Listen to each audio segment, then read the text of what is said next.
Welcome to Round Hill Radio, the podcast from Round Hill Community Church. Through our conversations, we discover the holy in the ordinary, find moments of grace and peace, and redefine what we're talking about when we talk about faith. Good morning, Ed. Good morning, Leslie. How are you today? So far, so good. Excellent. I'm so glad to hear it. So welcome back to Round Hill Radio. I just wanted to say a quick thanks for listening. Yes. To our incredible audience. We are so grateful Always. that you are here. We're so grateful that you choose to spend time with us. I also want to know, how do you guys listen to podcasts? Because I am a habitual driving podcast listener. That's where I listen to all my favorite podcasts, which of course Round Hill Radio is top of the list. And so do you listen to them at home? I know some people do while they're doing house things. Sure. Background. Background. Good. You know, we're keeping you company while you're doing other things in your life. Yeah. So reach out. Let us know. How do you listen to Round Hill Radio? It's good to know. So today we are talking about some steps that our community has taken to sort of, is it too much to say identify themselves? I think that's exactly the way to say it. So what's been going on behind the scenes? Behind the scenes, yeah. Well, some of this is fairly specific to Round Hill Community Church. However, I think it potentially relates to all of us. Sure. Right, as we're seeking our way through the global pandemic towards a future that is still significantly uncertain. Yeah. Right. No kidding. And so if somebody says, "So, what do you think the church is going to look like 3 years from now?" I'm like, "Well, your guess is probably as good as mine." I can give you 3 days. Maybe. Hopefully. Maybe, Yeah, potentially. So, one of the things that this condition of not exactly knowing what's lying out there in the future is not new, right? Right. So we have to remember that. And in some senses, this is how the early church was born. Sure. Right. It had no clear predictors about what it was going to look like 20 years, 30 years, 40 years down the road. Right. But they did have a sense of vision. Okay. And in some ways, that vision was encapsulated through Jesus when he said, "Seek first the kingdom of God." That's probably his first sermon, at least as it's been passed down to us. And so that was enough. I mean, it wasn't much, but those few words, right, gave people something that they could start to see. So what does life look like on planet Earth if the realm of God, with its values of love and mercy and forgiveness are really in play? What does that look like? Yeah. So I think the one thing we can do is to start to think about what's our vision as we look forward. And we've had a lot of time to think about this over this pandemic. And the Board of Trustees at Round Hill Community Church, that's the group of leaders responsible for the direction of our congregation, they've done a lot of work on this. So they created a vision, mission statement, and they've added values to that because we want to live in a neighborhood of values that support that vision and mission. So I have the language for the vision, which I'd like to read. Yeah. And I've been trying this out myself, right? I've had a little chance to test drive it. I like it. It's a prototype. Yeah. Right? So the vision is the vision of a world in which all people are loved as children of God and where the creation is cared for as the gift of God now and for the future. That's our vision. Wow. So we're putting people and creation, it sounds like, on equal footing there. Thank you for emphasizing that. Thank you. That was my first impression. Thank you so much. I feel like I got an A+ in English You got it. But that's really, I think that's remarkable. I think that's notable to me as a church or any organization statement, like they say, who we are. Can you hit us with it again? I need a second. I need a second listen. Yeah. A world in which all people are loved as children of God and where the creation is cared for as the gift of God now and for the future.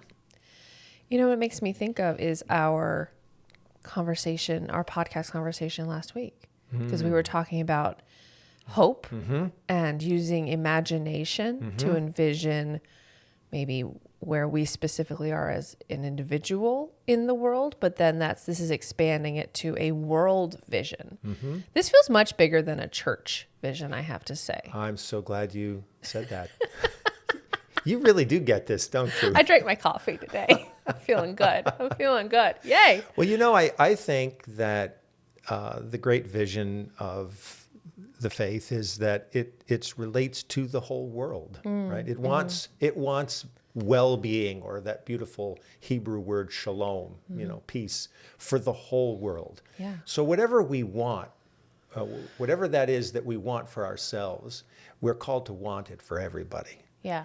And I do think it would be interesting to look back at church vision statements or faith community mission statements 20, 30 years ago and see if any of them ever mentioned creation care. Right. Right? I mean, even now, it might not be as common as we would like it to be. Right. But because we're building an identity there, and we want to both challenge and welcome the communities around us to join us in this venture, we want to make it clear. But you're right. It's about the cosmos. It's about the whole created endeavor. So you kind of already answered this question in your introduction, but I wanted to dive into it a little bit deeper of the idea of why now? Because like you said, it's hard to think about the world at all, even a year from now. Right. Much less 3 years from now, 10 years from now. What really what impetus brought you and the leadership to say we need a bold visionary statement? Well, there's an old saying. It actually is contained in the biblical book of Proverbs, but I think its source can be tracked in other directions too, which is, "Without a vision, the people perish." So that if there isn't a vision that guides the action, there's always that tendency for the resources to be dispersed in a lot of different directions. Sure. And so we lose that sense of all moving together towards a common goal, right? Or a common concern. Yeah. And I think it was St. Augustine who said that a nation shall be known by the objects of its loves. So what is it that we care for? Ultimately, it's the world. And I think this is to your question, it's a really important thing for the church to decide the scope of its activity. Because if we say, well, the scope of our activity is just us. Sure. Right? It's just our church and what we want for ourselves. That loses, I think, this long heritage that we've received and inherited from the past, which is always a concern for the entire globe and its well-being. Right. So I think that that's why the trustees felt it was important to have a bold vision, so that we know in our sense right now that we're trying to reach out to the world as widely as we can. And when I think about some of our largest initiatives right now, we have a very strong emphasis on creation care. So we've started a solarization project to solarize our campus. We're very concerned about the 32 Afghan evacuees who settled in our community, which has actually in some ways brought us into contact with some of their relatives and friends back in Afghanistan who were not able to leave. And now we find out more about them, and that connects us to that world, right? So I think about the way in which the vision's already begun to take root in that sense. I was going to ask, so I guess I kind of have two questions of how, in a practical way, how do you see this being used as an active statement? Yes. And then it sounds like maybe it's already been used. It's already kind of been in the fiber of what we've been doing. So that's kind of two questions. You can take them in whatever order you like. Yeah, no, I think you're absolutely right. And so the question that trustees asked, if that's a very broad mission, how do we give it some direction in terms of our specific calling as a congregation, right? Every congregation can receive the calling to serve that wider vision in a slightly different way. That's what makes every one of us a little unique. So when we established a mission statement, what we said is that in order to serve that vision, we want to become a community of compassion where we learn to love God, ourselves, all human beings, and creation with heart, mind, soul, and strength. So that's really learning how to be compassionate, and then practicing compassion begins the way that we live out that vision. And that will certainly involve us locally, and as we've discovered, it'll involve us globally. Right. So very practical example, when Afghan evacuees started to move into our community, and we had some of them living in transitional housing, I was visiting with a family one evening, And it was very clear that they were still very disoriented, Sure. right? Just trying to figure out how they're going to make their way in this new land, understanding that they had left behind a lot of loved ones. And as I was sitting at the kitchen table talking with the family, it occurred to me that we were actually living out the vision statement and the mission statement right there. We were trying to figure out how we could be a compassionate presence in the lives of these people. Yeah. And it just felt so, I think it felt so helpful to me to think that we had a vision and mission statement that I could be thinking about while I was sitting at the kitchen table of a family looking to root themselves in a new world. Yeah.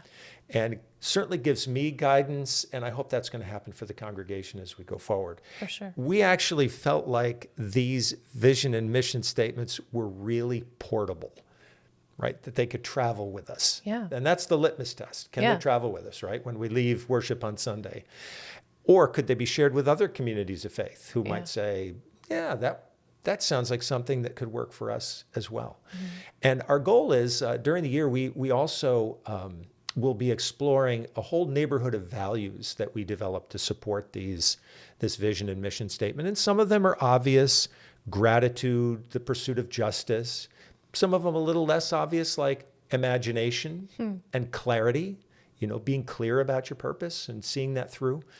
So our hope is that each month as we go forward, as the year progresses, we'll focus on one of these values for each month in the context of that vision and mission statement.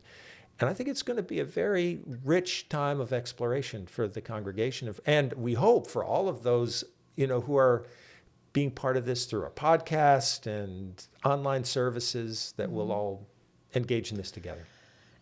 I have to loop back to a funny, sort of a tongue-in-cheek book title that you've referenced over the years now. I think even pre-COVID, which was How to Lead When You Don't Know Where You're Going.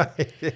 And I feel like you and this team have answered that question. You said, okay, how to lead when you don't know where you're going.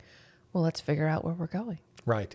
Yeah. Take the time to do that. Yeah. And I think that's not always that common. We tend to sort of react. Yeah. Right. Rather than to think through what's the vision that we want to have going forward. Right. And how can that guide us and inform our decisions? And it's very empowering, because I feel like a lot of the conversations I've had over the past 2 years is, when you look to the future, there's always like a caveat, which is, well, it depends on how things look. Yeah. Right. Like you kind of have hopes and you have dreams and you have ideas and plans, lightly penciled in plans. And that it's always with this caveat. And I'm really connecting with the optimism and the almost, like, I say this with a great deal of love and respect, like the pig-headed determination that this world can exist and we can be a part of making it so. I love it. And faithful stubbornness. Yeah. Which we could all use a little bit of. That's okay. Yeah. Like, we can make a positive impact in our world, no matter what the global pandemic situation. We can. I love the fact that you've described it in that way. It reminds me of a really good friend of mine who was one of my teachers in seminaries. And he would say sometimes, sometimes you've just got to be really tough-minded. Yeah. If you're going to see something through. Tough-minded optimism or tough-minded joy almost. Right. Yeah. Grace and grit. Yeah. Oh, there you go. Right. There you go. Keep those together. I love it. Well, I'm so excited to explore this topic more over the next forever. Yes, exactly. And I look forward to seeing what part we can all play in this world of human and creation care. Indeed. So thank you, everybody. Round Hill Radio is brought to you by the friends and members of Round Hill Community Church, and we will see you back here next week.